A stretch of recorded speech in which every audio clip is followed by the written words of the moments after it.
పల్నాడు జిల్లా సత్తెనపల్లిలోని రామకృష్ణ గురుకుల పాఠశాలలో కిషోర బాలికల వార్షోత్సవాలు నిర్వహించారు. ఈ కార్యక్రమానికి child rights commission member Battula Padmavathi పాల్గొన్నారు. ఈ నెల 14 నుంచి 20 వరకు కూడా వార్షోత్సవాలు నిర్వహిస్తున్నట్లు తెలిపారు. కిషోర వికాసం 100 రోజుల ప్రణాళిక గురించి కమిషన్ మెంబర్ పద్మావతి అవగాహన కల్పించారు. వార్షోత్సవాల భాగంగా పోటీలో పాల్గొన్న విజేతలకు బహుమతులు అందజేశారు. బాలికల వార్షోత్సవాలు నిర్వహించుకోవడం ఆనందదాయకంగా ఉందని, బాలికల హక్కుల పరిరక్షించుకోవడం మనందరి బాధ్యత అని అన్నారు. బాల్య వివాహాలు చేసుకొని జీవితాన్ని నాశనం చేసుకోవద్దని సూచించారు. ఇక విలువలతో కూడిన పరిపూర్ణ స్త్రీగా ఎదగాలని, గ్రామ స్థాయిలో మండల స్థాయిలో కూడా వార్షోత్సవాలు చేయడానికి సన్నద్ధంగా ఉన్నామని తెలిపారు.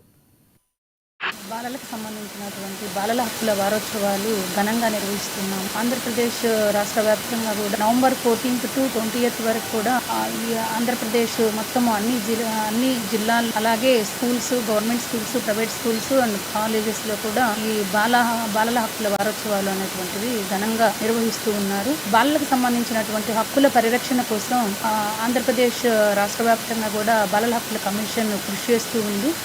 దానిలో భాగంగా ఈరోజు ఈ రామకృష్ణాపురము సత్తెనపల్లి కాన్స్టిట్యున్సీకి రావడం అనేటువంటిది జరిగింది. ఇక్కడ బాలలకు సంబంధించినటువంటి జీవించే హక్కు, రక్షణ పొందే హక్కు, అభివృద్ధి చెందే హక్కు, భాగస్వామ్యపు హక్కులు, ఇవన్నీ కూడా ఇండియన్ కాన్స్టిట్యూషన్లో ఉన్నటువంటి హక్కులు. అలానే చిల్డ్రన్ కాన్స్టిట్యూషన్ కూడా ఉంది.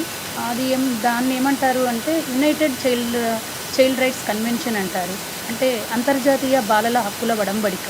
ఈ హక్కుల వడంబడికలో భాగంగా పిల్లలు పరిపూర్ణమైనటువంటి పౌరులుగా, సంపూర్ణమైనటువంటి పౌరులుగా, ఉత్తమ పౌరులుగా తీర్చిదిద్దాలి అన్నా కూడా ఈనాటి బాలలే రేపటి భావి భారత పౌరులు, రేపటి ప్రపంచ నిర్మాత. బాలలకు సంబంధించినటువంటి